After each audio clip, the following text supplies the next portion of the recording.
Bonjour à tous, alors on prend la suite du chapitre 7.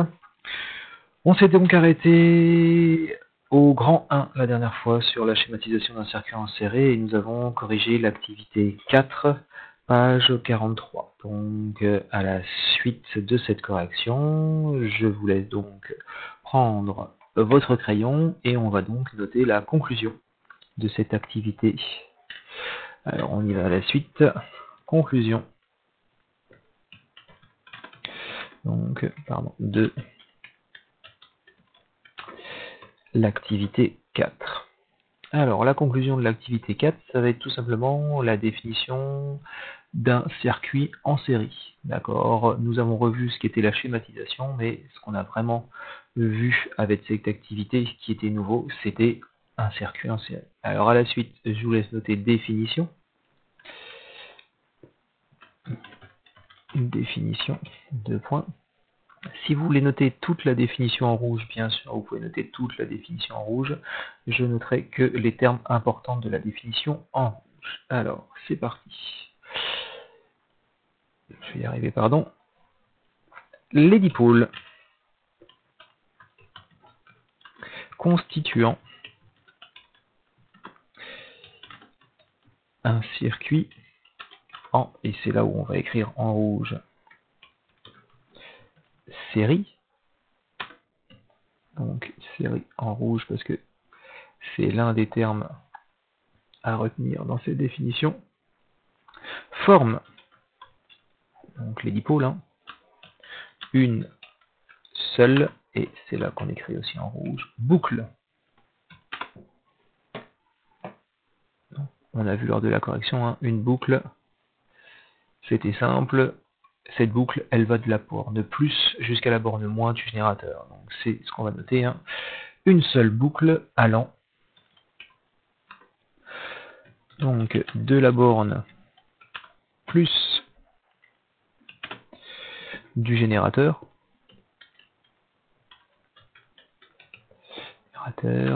à la borne moins du générateur toujours. Voilà, donc la définition d'un circuit en série. Un circuit en série ne forme qu'une seule boucle. D'accord? Donc faire une boucle, on part de la borne plus du générateur et on va faire le tour en suivant les fils de connexion. Si on est passé par tous les dipôles et qu'on revient à la borne moins, c'est qu'on a une seule boucle et qu'on a ce qu'on appelle un circuit en série. Voilà donc pour cette définition. À partir de là, nous allons passer à la suite, c'est-à-dire le grand 2. Donc je vous laisse sauter une ligne et en rouge, on va noter le grand 2. Et le grand 2, et bon, on va voir maintenant les propriétés d'un circuit en série. On a défini ce qu'était un circuit en série. Donc maintenant, nous allons illustrer les propriétés d'un circuit en série.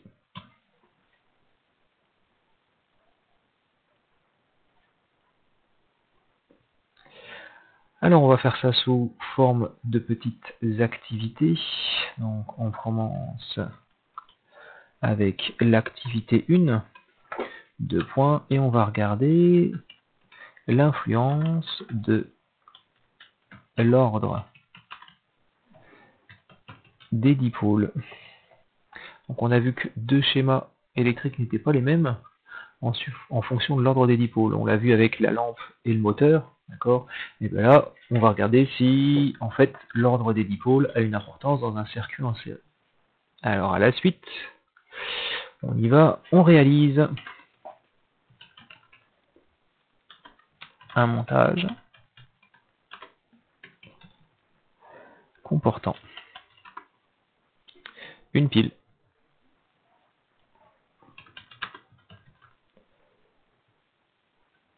un interrupteur,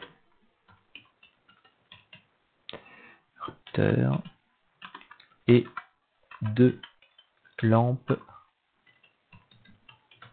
différentes qu'on va appeler L1 pour la lampe 1 et L2 pour la lampe 2. Voilà. Hop. Alors, on va faire le schéma de ce montage à la ligne schéma. Je vous laisse donc prendre votre règle et votre crayon de papier et on va faire ce schéma en rappelant les règles à suivre pour faire un schéma propre. Alors, pour commencer, il faut faire un rectangle. D'accord, donc au crayon de papier, hop, vous tracez un rectangle sans trop appuyer sur votre crayon de papier. Ensuite, nous avons 4 dipôles à représenter, c'est-à-dire une pile, un interrupteur et 2 lampes. Avec la gomme, on va donc faire 4 ouvertures.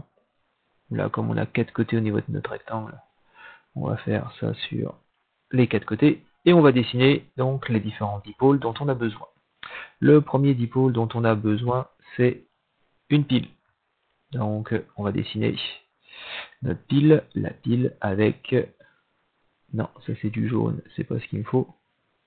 Annuler, excusez-moi. Voilà. Je le voudrais en noir. Oui. Hop là. Donc, la pile avec une borne positive et une borne négative. Hop. Bien sûr, vous, c'est propre parce que c'est fait à la règle au crayon de papier. Et on n'oublie pas de faire le petit plus.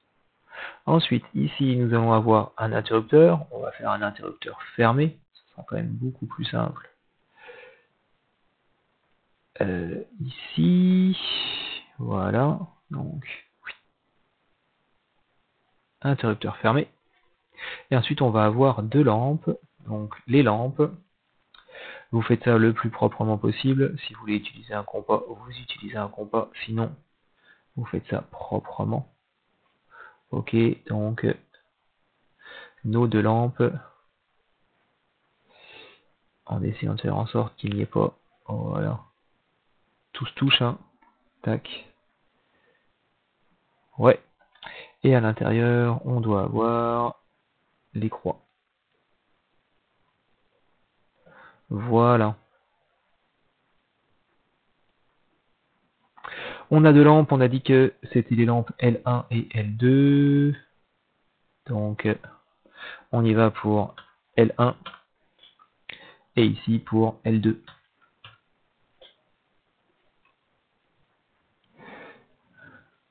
Voilà. Donc, un beau schéma propre et à la règle. Alors, avec le schéma encore mieux fait et plus propre, d'accord, donc notre pile, notre interrupteur et nos 2 lampes L1 et L2. D'accord. Pour voir ceci, on va utiliser une petite animation, donc la suivante, d'accord. Vous avez donc ici pas un schéma mais un montage, ok, avec une pile, un interrupteur, une lampe et une deuxième lampe, d'accord. Nous allons donc observer et nous allons observer ceci.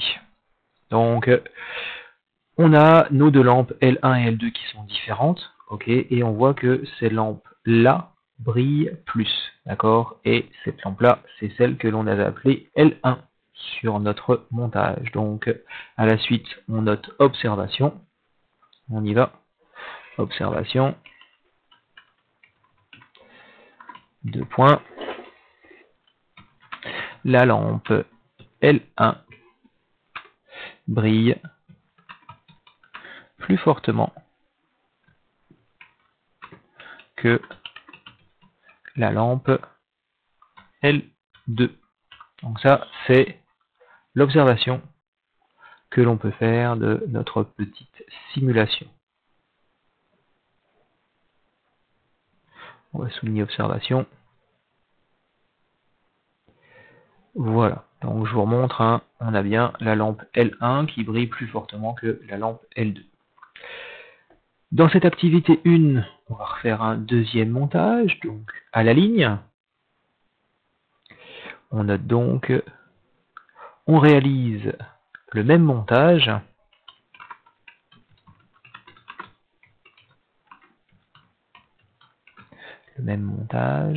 Mais on inverse la position de L1 et L2.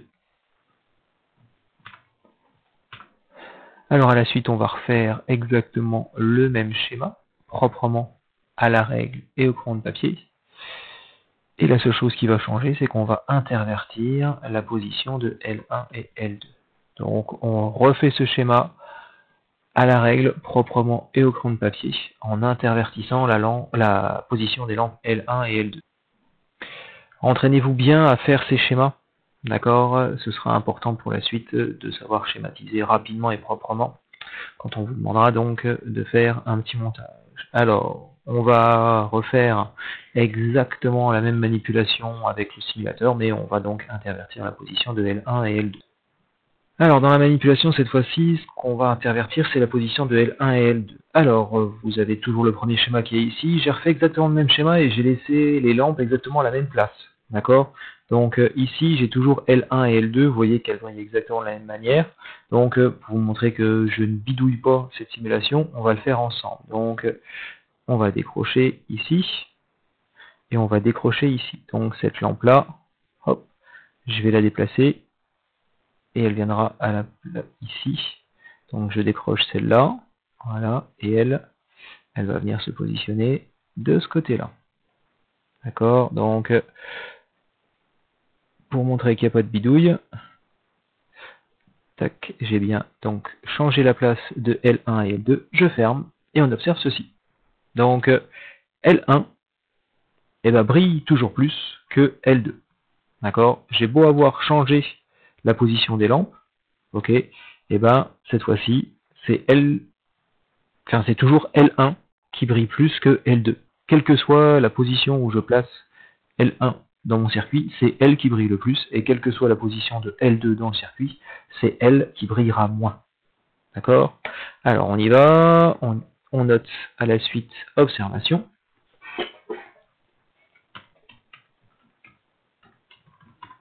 Observation 2 points. Eh bien, c'est toujours, alors si vous voyez pas, ça sert un petit peu à rien de faire une vidéo, monsieur Landry. Voilà, tac. Observation, c'est toujours L1 qui brille plus fortement.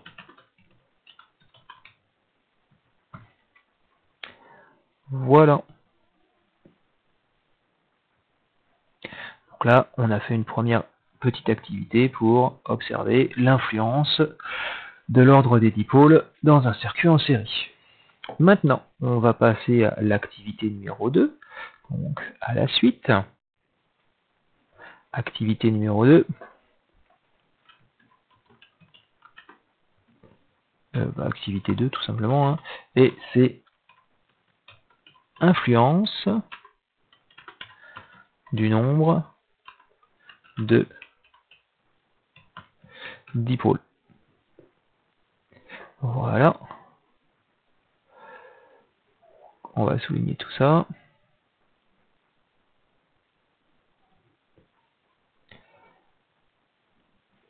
Et on note à la suite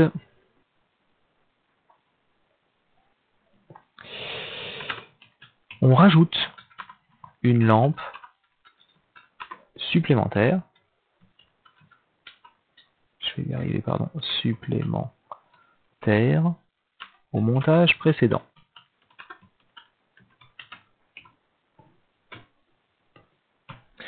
On rajoute une lampe supplémentaire au montage précédent.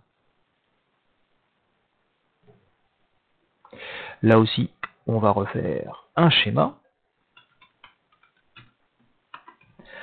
Alors à la règle et au crayon de papier, on refait le schéma où cette fois-ci, au lieu d'avoir 2 lampes, nous aurons 3 lampes avec notre pile et notre interrupteur. Ok. Voici donc le schéma que vous avez à faire. Vous faites un rectangle, je vous rappelle, au crayon de papier. Vous faites un petit coup de gomme 1 fois, 2 fois, 3 fois, 4 fois, 5 fois et vous placez donc les lampes, l'interrupteur et la pile aux bons endroits. Alors, on va regarder ça avec notre petite simulation. D'accord? Donc, je vais garder ce montage-là. Je vais faire en sorte de replacer L1 et L2 convenablement. Alors, on va juste se faire un petit peu de place, il faudra que je rajoute une petite lampe. D'accord, donc là, celle-ci va peut-être la remonter un petit peu. On se décalera comme ça pour le faire. Donc elle, il faut que je la décroche et que elle aussi je la décroche. Donc celle-ci, c'est ma lampe. Yep, c'est là. Tac. L1, L, c'était l'autre.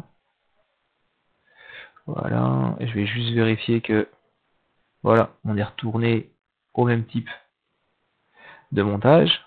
D'accord. Mais là, ce que je vais faire, c'est que, hop, on va rajouter une lampe. Alors, on va rechercher une troisième lampe, juste ici. Et on va connecter cette lampe, voilà, comme ceci, pour que ce soit à peu près propre. D'accord? Donc, on y va, on ferme notre interrupteur, et on observe que eh ben, nos lampes brillent moins fortement cette fois-ci. Les deux, leur intensité a diminué. La lampe L1 qui brillait fortement brille maintenant moyennement, d'accord?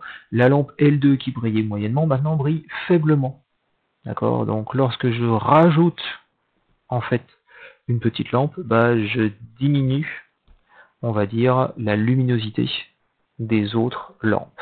Alors, on y va pour noter ça à la suite. Observation.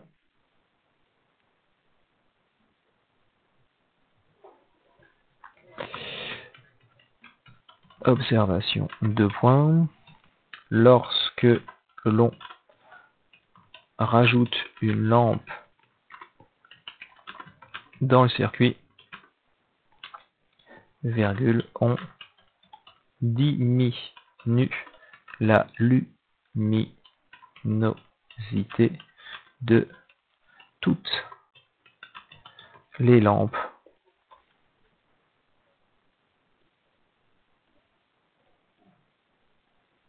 D'accord, c'est bien ce qu'on a observé. Toutes les lampes ont perdu en luminosité quand on a fait ça. Donc, ce qui paraît parfaitement logique, hein. J'ai rajouté un récepteur, donc quelque chose qui va utiliser de l'énergie. Donc ma pile fournissant toujours la même dose d'énergie, bah, elle ne doit plus la diviser entre deux lampes, elle doit maintenant la diviser entre trois lampes. Donc il y aura moins d'énergie disponible pour chaque lampe, donc elles vont moins briller chacune d'entre elles. Ok. À la suite, on va avec l'activité 3. Donc en vert, activité 3. Et cette fois-ci, on va regarder donc ce qu'il se passe lorsqu'une lampe grille dans un circuit en série. Donc activité 3, que se passe-t-il lorsqu'une lampe grille dans un circuit en série? Hop.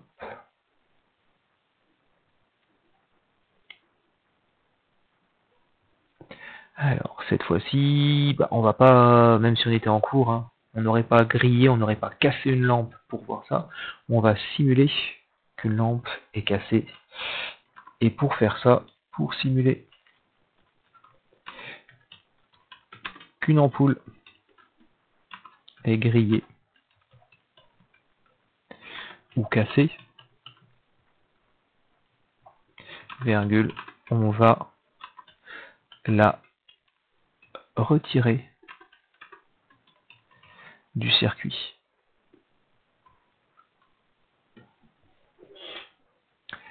Alors,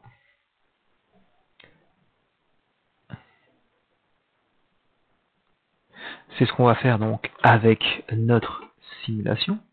On repart ici. Nous avons soit notre circuit avec deux lampes, soit notre circuit avec trois lampes.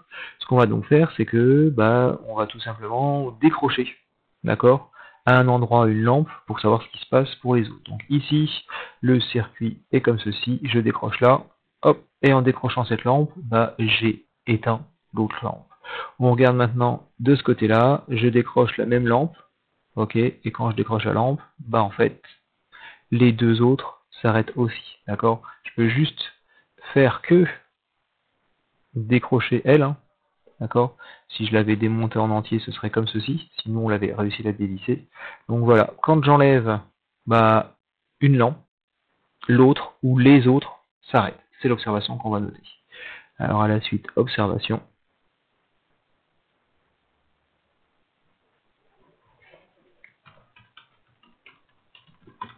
Observation, 2 points.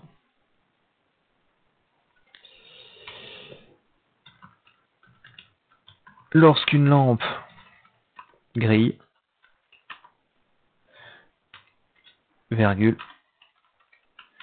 toutes les autres lampes s'éteignent. Lorsqu'une lampe grille, toutes les autres lampes s'éteignent. Voilà, on va déplacer ça et on va l'agrandir un petit peu. Alors voici les observations qu'on a pu faire pour nos 3 activités. Ok, ce qui va nous permettre donc maintenant d'écrire la conclusion sur ces 3 activités. Alors, à la suite, on prend son crayon rouge, on écrit conclusion et on va conclure sur les propriétés donc d'un circuit en série d'après les observations que nous avons faites sur nos 3 activités. Alors on y va. Si on prend dans l'ordre, activité 1, on a regardé l'influence de l'ordre des dipôles dans un circuit en série avec 2 lampes L1 et L2. Et même si on intervertit la place des lampes L1 et L2, elles vont toujours briller de la même manière. Donc nous c'était L1 qui brillait plus, et que L1 soit ici ou à la place de L2, elle brillera toujours de la même manière. Donc l'ordre des dipôles en fait n'a pas d'importance dans un circuit en série. Alors on y va. Je rappelle que si vous voulez écrire toute la conclusion en rouge, vous pouvez bien sûr écrire toute la conclusion en rouge. C'est parti. L'ordre des dipôles n'a pas d'importance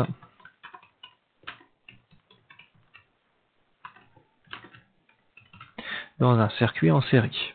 Ça, c'est notre première observation.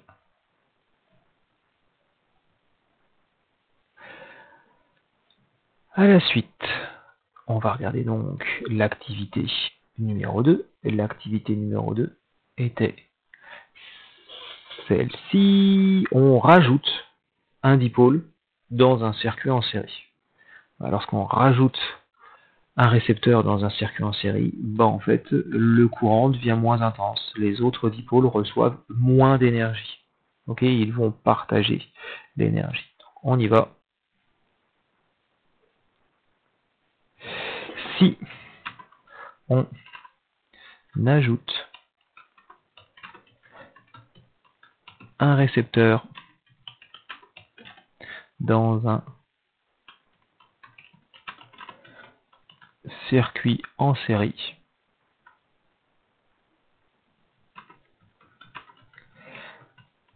les récepteurs recevront moins d'énergie et fonctionneront moins bien. Donc si on avait un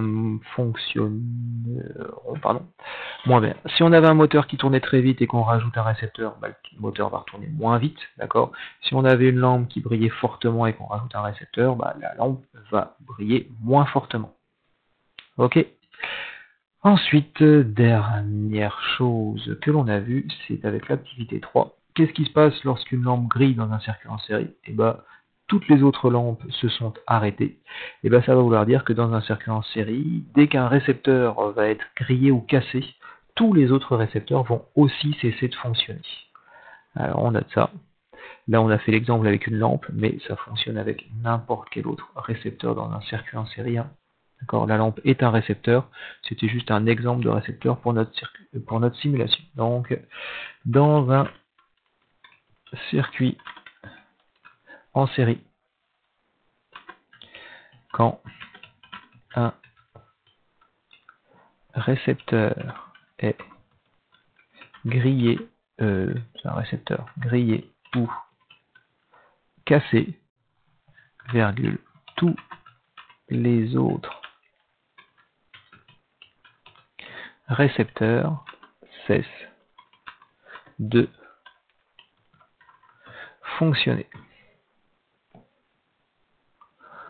Voilà. Alors, on va préciser une dernière petite chose maintenant que vous avez déjà vu dans le chapitre précédent, mais maintenant on va le revoir et on va le préciser sur le schéma électrique. Ce que l'on a déjà vu, c'est le sens de circulation du courant. Alors, on y va à la ligne. Pour notre dernière remarque, le courant électrique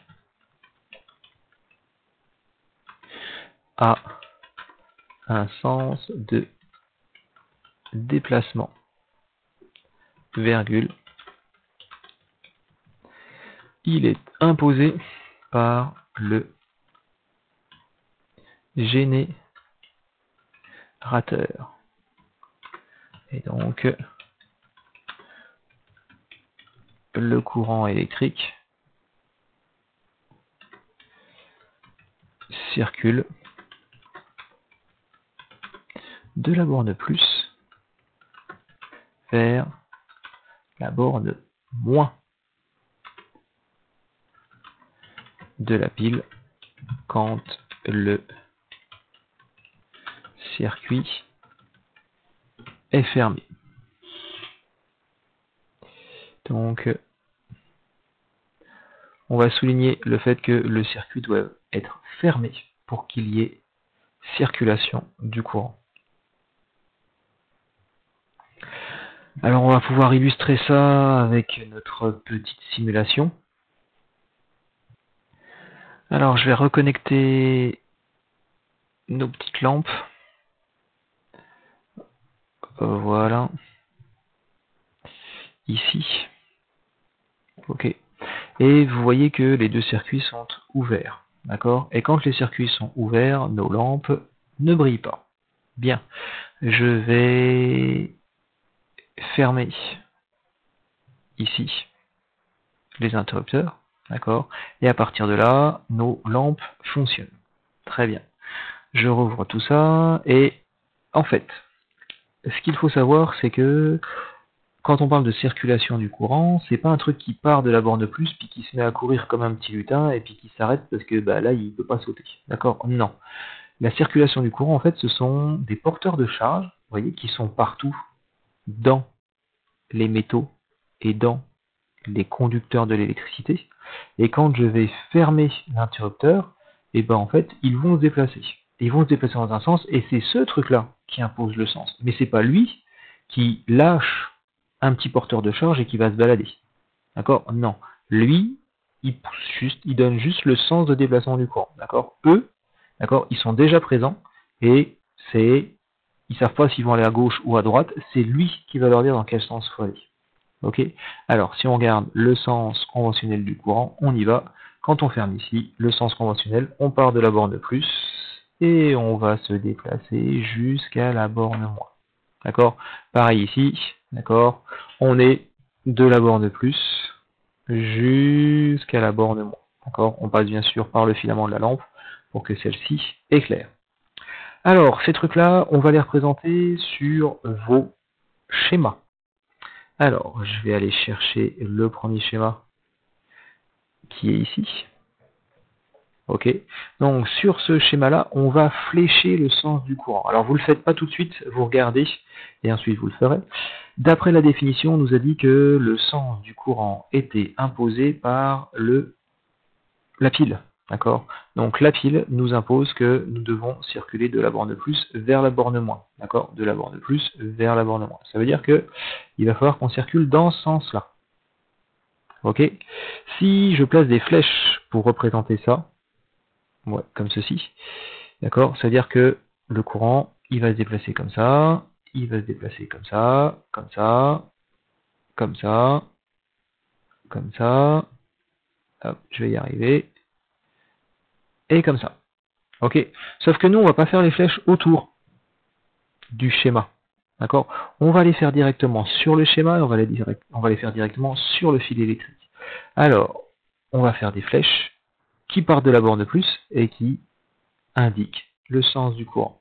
Donc je suis désolé, c'est pas très propre parce que c'est fait à la souris et que je suis pas très précis, mais voilà comment est-ce qu'on flèche le sens de circulation du courant électrique. Ok, donc toutes les autres flèches, on les oublie, celles-ci, d'accord, elles sont fausses, on n'a pas à les tracer. Ok, on se soucie juste de notre pile ou de notre générateur et il nous donne le sens de circulation, d'accord, du courant dans les différents dipôles. Donc je vous laisse faire ceci sur les différents montages. Donc ça c'était le schéma numéro 1. Schéma numéro 2, on va faire la même chose. Hein. Excusez-moi. Tac, je vais le reprendre. Là aussi, donc on le reprend. Et on va faire sur lui le sens de déplacement du courant. Donc la pile est ici et le courant se déplace, enfin circule dans ce sens-là. D'accord? Donc chaque fil électrique et chaque dipôle contient des petits porteurs de charge et en fait ils se mettent en mouvement grâce à notre générateur. On y va pour le dernier schéma, c'est celui avec les 3 lampes. Là aussi, allez, on flèche sur ce montage le sens de circulation du courant. Donc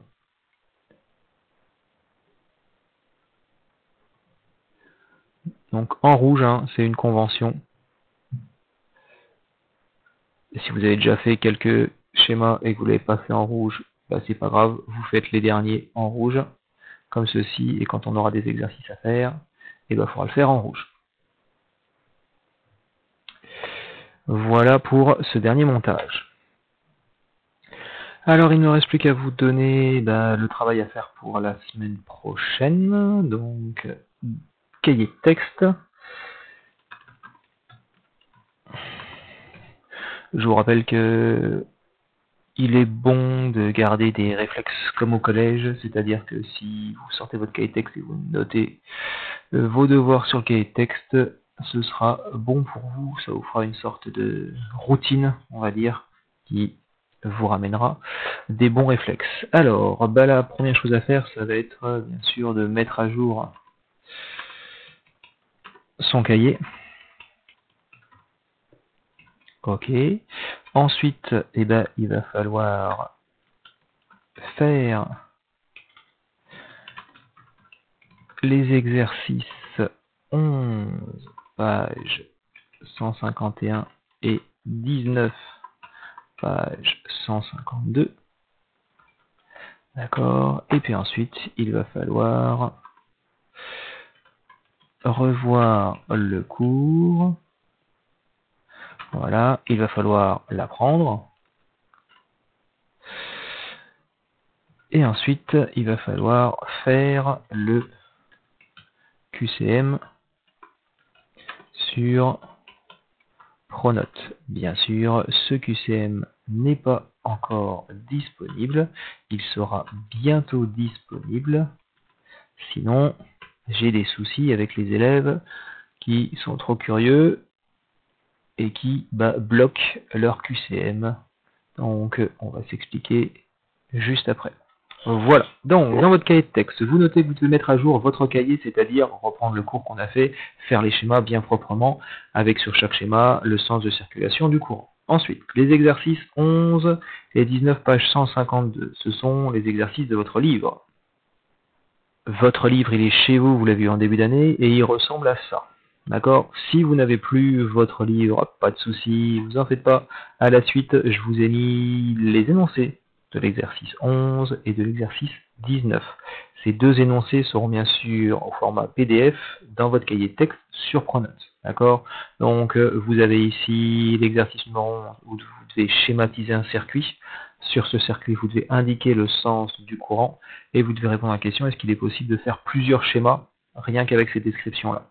Ensuite, l'exercice 19, cette fois-ci, on vous donne deux schémas.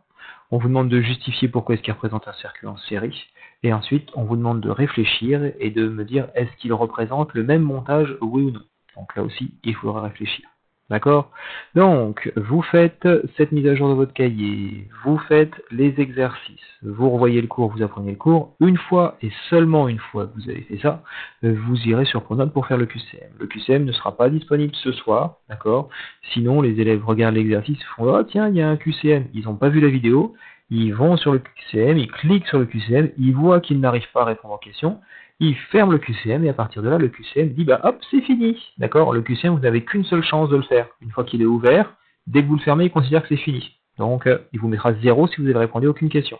Donc, n'ouvrez le QCM que lorsque vous êtes prêt. Vous avez revu le cours, vous l'avez appris et vous avez fait les exercices. Ok? Le QCM est en lien avec les exercices 11 et 19. Si vous n'avez pas fait les exercices, ça ne sert à rien d'ouvrir le QCM, vous n'arriverez pas à y répondre. Ok, donc faites les exercices 11 et 19. Le QCM est là pour vérifier que vous avez fait les exercices 11 et 19. Voilà. Il ne me reste plus qu'à vous souhaiter bon courage, bonne continuation et à la semaine prochaine. Au revoir.